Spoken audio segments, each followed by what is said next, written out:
আসছে, অমুকে অমুকে আসছে, এই যে মিডিয়ার ভাইরা সামনে আছে, তো এর সামনে তো আমি যদি একটা মিথ্যা কথা বলি তাইলে তো এটা মিডিয়ার সামনে ধরা পড়ে যাবে। সেটা সমস্যা নাই। তো আমাদের জায়গা থেকে তো আমরা এখন কথা হচ্ছে ভাই, আমাদের আপনারা তো বরাবরই হেল্প করে আসছেন, আমাদের সহযোগিতা করছেন। বিশেষ করে জাবারের কথা তো বলতেই হয়, আবার হচ্ছে ভাইয়েরা তো আছে ভাই। আমরা অনেক বহু হাদি বেঁচে থাকতো, আমরা অনেক আন্দোলন সংগ্রাম করেছি, মানে আমরা ছিলাম আর কি, তো ফেস করেছি বা একসাথে ছিলাম। তো হাদি সবসময় আমাদের সহযোগিতা করেছে, সব সময়। কোনো সময় মানুষের দুর্ভোগ হয়, আইন শৃঙ্খলা বিঘ্ন ঘটে, এরকম কোনো কাজ কখনো করে নাই, কখনো করে নাই। আমি একেবারে মানে আল্লাহ পছন্দ করে বলতেছি, কখনোই করে নাই।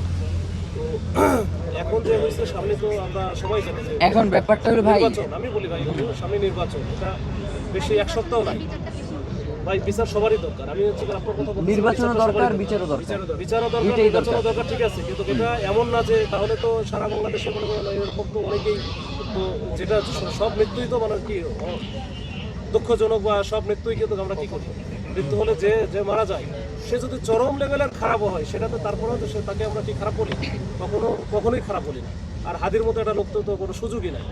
তো এখন তার বিষয়টা সবাই, সারা বাংলাদেশের মানুষ হচ্ছে এখানে মোটামুটি পোষণ করে হাদির ব্যাপারের মতো। এবং সবাইকে তো এই যে এখনো পর্যন্ত তার কবরের পাশে এখনো যাই আমরা, হচ্ছে শুধু এই যে এই তখন থেকে শুরু করে এখন পর্যন্ত আমাদের পুলিশের এখনো দেওয়া রাখা কারণ এখনো পর্যন্ত ওইখানে আছে। যাই হোক, এগুলোর অনেক বিষয় আছে, কিন্তু এখন সব কিছু বিবেচনা করে আমার মনে হয় এমন কিছু করা হবে না যেটা করা উচিত হবে না। আপনারা তো এখানে যারা আছেন খুবই উচ্চ শিক্ষিত, যেটা হচ্ছে আমাদের টোটাল আইন শৃঙ্খলা এবং সামনে যে বড় ইভেন্ট আছে, এই ইভেন্টের উপরে একটা প্রভাব পড়ে।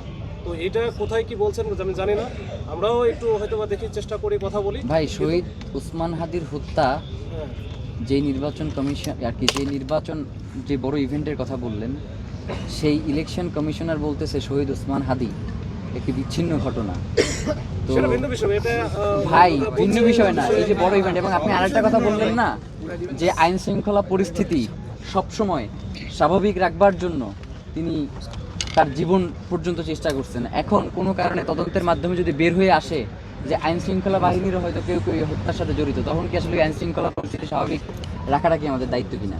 ধরেন চলে আসলো, মানে আমি তো বলতেছি না যে তারা জড়িত, ধরেন চলে আসলো, তখন কি হবে? ধরলে তো অনেক কিছু ধরা যায়, লাভ নাই। এখন ভাই আমরা যেই জিনিসটা করতে পারবো না ভাই আমরা যেই কাজটা করতে পারবো না, সেটা হচ্ছে শহীদ ওসমান হাদির স্ত্রী এখান থেকে আসবার পর থেকেই কাঁদছেন। আমাদের কারো সাহস নাই শহীদ ওসমান হাদির স্ত্রী এই চোখের জল মুছে দেওয়া। এটা যদি আপনাদের সাহস থাকে আপনারা চাইলে মুছে দিতে পারেন, আমাদের সেই সাহসটা নাই।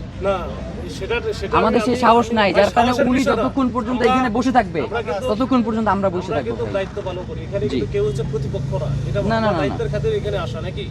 আমরা এখানে রাষ্ট্রের দায়িত্ব পালন করতেছি, আমি ওই জন্য আমার এখানে আসা। এখানে আমার আমি কিন্তু ব্যক্তিগতভাবে যদি মনে করা হয় যে এই যে শহীদ ওসমান হাদি